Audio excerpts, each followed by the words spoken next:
Assalamualaikum, kembali lagi di video reaction saya kali ini guys. Oke, semoga semuanya sehat selalu. Nah, kali ini saya mau tengok video tentang ini ya. Orang Malaysia ini soroti perkembangan Indonesia. Program hilirisasi Indonesia dipuji. So, jangan lama-lama lagi, mari sama-sama tengok video ini. Let's go.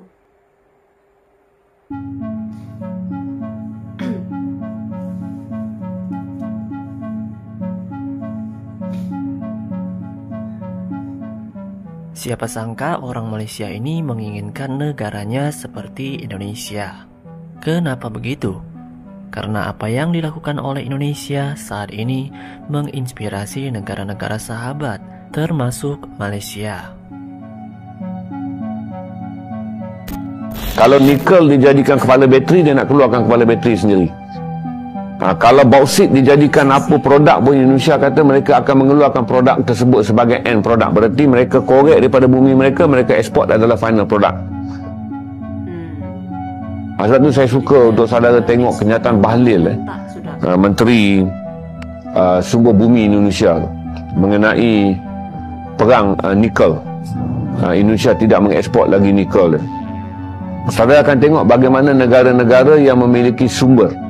Oleh kerana Indonesia ni dia ada 5 sumber galian yang dia akan tahan daripada diekspor. Dia tak benarkan dah ekspor sumber galian dia nikel. Sumber galian dia adalah emas. Sumber galian dia adalah bauksit. Sumber galian dia adalah timah. Dan sumber galian dia adalah tembaga. Dia tak benar lagi ekspor. Kerana Indonesia kini ingin menjadikan semua barangan yang ada dalam sumber bumi dia sebagai barangan hilirisasi. Berarti kalau nikel dijadikan kepala bateri, dia nak keluarkan kepala bateri sendiri.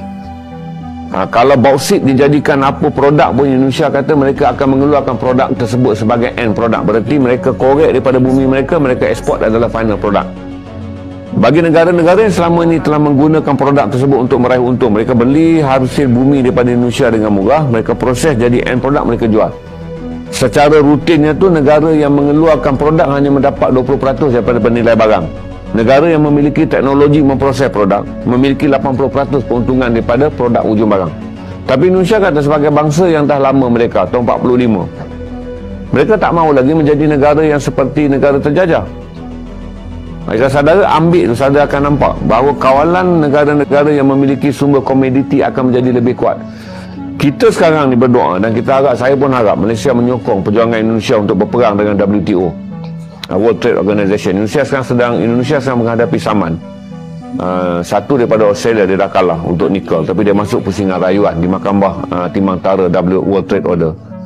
Dia disaman oleh Kanada dan sekarang dia disaman oleh Kesatuan Eropah kerana dia menghentikan ekspor 5 barangan yang diperlukan oleh dunia daripada sumber bumi Indonesia, yang kata Presiden Jokowi, kami tidak akan lagi menjadi bangsa yang dijajah oleh penjajah dengan menggunakan penjajahan ekonomi.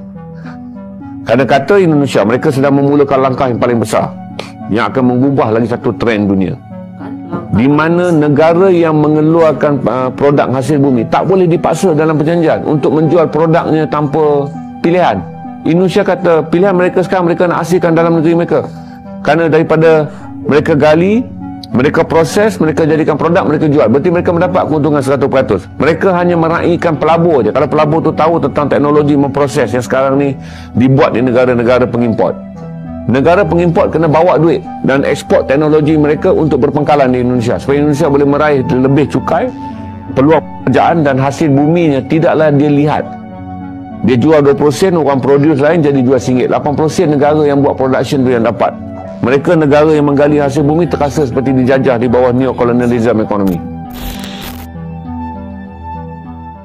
Menurut lembaga-lembaga internasional, Indonesia saat ini emang naik daun. Bahkan negara-negara tetangga pun memuji program unggulan yang dilakukan oleh Indonesia, yaitu hilirisasi beserta prioritas produk lokal. Menurut pemerintah Indonesia, program hilirisasi sebagai salah satu kunci mendorong Indonesia naik level dari negara berkembang menjadi negara maju. Hilirisasi menjadi upaya untuk mencapai pendapatan per kapita di atas $10.000. Hilirisasi ini tidak hanya dimaknai kepada satu sektor. Banyak sektor yang bisa dihilirisasikan seperti nikel, bauksit, bahkan rumput laut pun.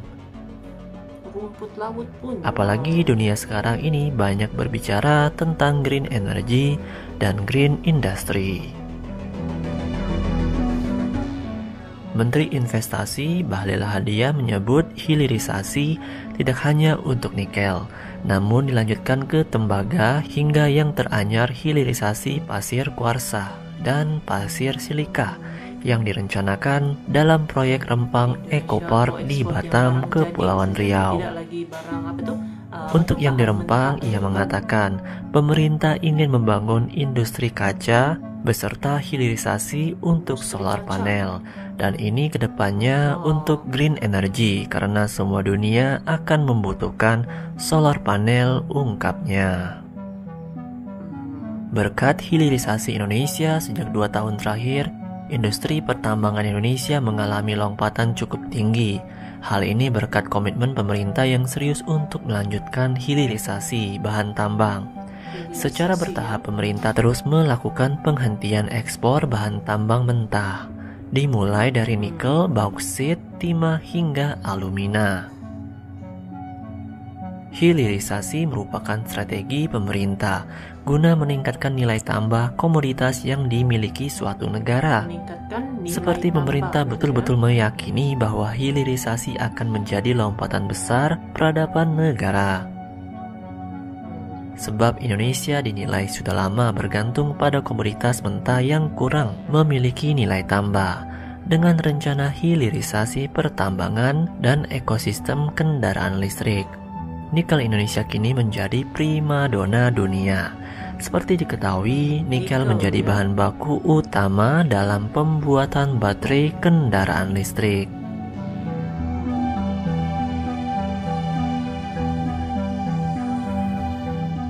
Tercatat nilai ekspor nikel pada tahun 2022 kemarin tembus hingga 33 miliar US dollar atau mencapai 514 triliun rupiah.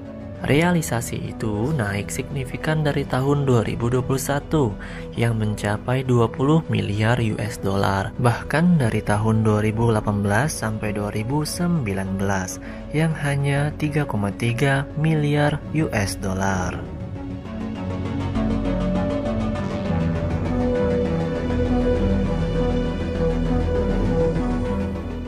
Itulah salah satu strategi Indonesia untuk menjadi negara maju atau negara berpendapatan yang tinggi, agar bahan-bahan yang mentah di tanah air itu diolah di dalam negeri. Habis itu bisa dipasarkan dengan barang yang jadi atau setengah jadi. Maka dari itu, strategi Indonesia menjadi inspirasi dan keinginan Malaysia agar Malaysia bisa seperti Indonesia.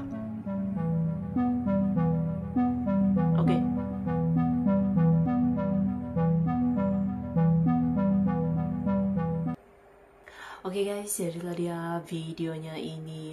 Jadi itu dia ya, hilirisasi Indonesia. Itu satu lompatan besar Indonesia gitu ya. Jadi stop ekspor bahan mentah dan hanya mengekspor barang jadi gitu ya. Itu satu langkah yang sangat besar. Walaupun digugat di WTO gitu ya, tapi Indonesia tidak gentar, tetap meneruskan hilirisasinya. Gila, mantap. So, terima kasih banyak sebab kamu sudah menonton video ini. Jangan lupa macam biasa untuk support channel saya dengan subscribe, like video ini, dan jangan lupa untuk komen juga, oke? Terima kasih banyak dan kita jumpa lagi di video seterusnya. Assalamualaikum.